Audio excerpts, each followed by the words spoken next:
There's been people playing tennis in front of my house for the entire day, so sorry if you hear an occasional pong, pong. Hello, my name is Davie, and today we will have a look at one of the plays of Euripides, the Bacchae. The Bacchae is one of the 19, or 18, depends on what you believe, full plays that survive to this day. You may think that's a huge number, but Euripides wrote over 90 plays during his life. So, let's just quickly think about how much stuff has been lost for the past and make ourselves sad. Done? Done. Now, without further ado, let's explore the story of where Dionysos became terrifying. The story opens with Dionysos, a newly arrived god to Greece. He tells us on how he disguised himself into a human, bringing his worship into Thebes, a city where he was born to a mortal woman, Semele. After Semele's sisters claimed that she didn't father Zeus' child, but some mortals, and that Zeus killed her because of the lie, Dionysus made them all go mad. He took them to the mountain and suited them so that they might worship him as well as they can. He is especially angry with Pentheus, a new leader of Thebes who seems to not give a damn about him, completely ignoring Dionysus in his prayers. And let's say the god isn't really happy about that. Then we see Tiresias, an old prophet who seems to be kind of everywhere, ready to celebrate Dionysus, dressed in the full Bacchic outfit. His old friend, Cadmus, father of Pentheus, joins him. They're ready to celebrate a new god, but they are kind of the only ones in Thebes. But still, that doesn't stop them from holding hands and doing their thing. I'm really happy for them. Pentheus arrives to the palace where Tiresias and Cadmus are talking, and he doesn't notice them at first, and he goes full-on raging about how he had to return from his trip, because he heard weird stuff is happening in the city. You know, with all the women disappearing to the mountainside to honor this new god? What was the name? Dionysos?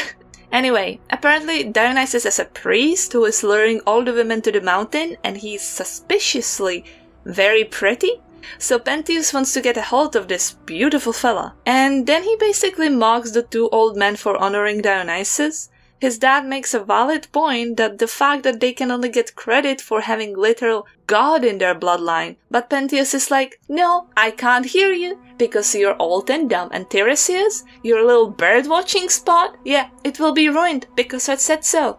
And somebody find that weirdly attractive stranger. So he storms off and the old men walk away, still determined to celebrate Dionysus as he should be celebrated. All the while inside the palace, the guards manage to catch the stranger roaming the streets of Thebes. The soldier who brought him in is extremely confused though, because as he said that the priest just kind of surrendered and came with him willingly and with a smile. A very smug one, I imagine. And also, all the cages where the mad women were captured suddenly open, and they now roam free? Now, isn't that a bit weird? So, Pentheus takes a good look at the stranger and starts complimenting his good looks because, I mean, hey, who wouldn't? For the rest of the conversation that goes on here, Dionysus basically mocks Pentheus as much as he can. You can tell that he's enjoying himself when he says stuff like, well, I think Dionysus is closer than you think. And if the roaring one heard this, I don't think he would like it. At last, Pentheus has had enough, and he finally recognizes that the stranger was basically just making fun of him, and threatens to cut off his very pretty locks, which he doesn't do, but beware, because he could. But no, he only sends Dionysus to prison, even though the god warned him that the roaring one, which is himself, is gonna set him free. Really, this guy. A little while later, a group of Bacchaeans, who are the worshippers of Dionysus, hear his voice from inside Pentheus' palace, and they knew that stuff is about to get real. So, the entire palace shakes and lightning strikes near the tomb of Semele, and after all of that, Dionysus, still disguised as the stranger, walks out like nothing big happened. He tells the Maenads that for some reason, who knows why, Pentheus was a bit out of his mind, and instead of him he was binding a bull in the prison. And then when the palace shook, he started attacking some sort of shadow that he thought was our little handsome devotee here. How strange is that? Anyway, he's chilling with his girls when Pentheus comes rushing to him, visibly enraged, just at the sight of Dionysus, But before anything gets resolved, a messenger arrives. He tells them of the crazed women on the mountain, led by Pentheus' mother Agawi. He also tells them how they basically got springs of water, wine, milk, and honey there, which sounds so good, by the way. He and the other shepherds decided to capture the woman, as Pentheus ordered, but as soon as they tried to capture his mother, she cried out for other women and the men ran away. They probably did well, because the cattle that stayed behind was torn to shreds by nothing more than their hands. After that, the women went to the nearby village, grabbed everything from children to literal fire, and went back to chill to their place. So, at last the messenger tells Pentheus that maybe, just maybe, it would be a good idea to give a little bit of respect to a god who does all of this. But the king was like, nah, you know what? Let's kill all the women instead. Assemble the army. Dionysos tries to talk to him one last time that he should not as a mortal fight against the god, and that he himself will bring the women to the palace, and they can resolve this sensibly. But Pentheus doesn't listen. And that's when Dionysos gives up trying to change his mind, and rather, he kind of changes it himself. Suddenly, Pentheus really desires to view the Maenads in secret. But how to do it? No fear, your handsome friend over here will help you.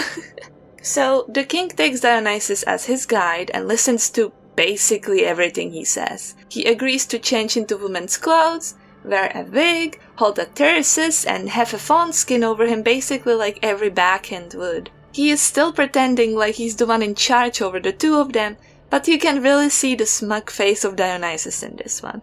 The fish has landed in the net. When Pentheus comes out of the palace dressed as a woman, he is completely gone. Dionysos is just playing with him as a toy at this point. When the king looks around, he notes 2 sons and 2 cities of Thebes, and then, does his guide have bullhorns now? Pentheus does a little fashion show trying to behave like bacchanals do, at least in his opinion, and after that they walk through Thebes towards the mountain. They went up the hills of Kithyron and spied on the women. But Pentheus wasn't satisfied. He wanted to see more, so Dionysos pulled down the highest branch of a pine, seated the king on top, and then returned it back to its normal position. Now Pentheus could see the Maenads better, but they also could see him. And at that moment Dionysos disappeared as the stranger, and his voice rang out. "Kill the man who disrespected me," he said, and all the women rushed towards the king, pelting him with stones and branches. But he was sitting too high up for this to have any effect, so the women pulled the pine tree out of the earth, and with it the king fell to the ground. His own mother Agawi started the riot as they tore Pentheus apart. Not the nicest sight, but worst of all, his mother seized his head and headed for Thebes. She met up with her father Cadmus and boasted about her hunt. She showed him the head of the fearsome mountain lion they killed. But in her madness, not realizing that it's a head of her own son. Cadmus cries out and slowly, Agawi comes back to her senses and realizes what she did.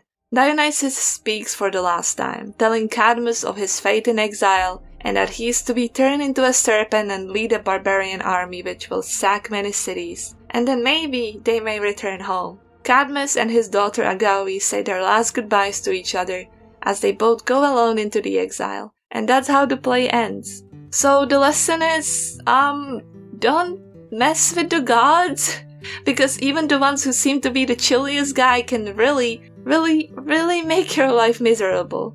If you enjoyed, please consider subscribing, it really helps a lot.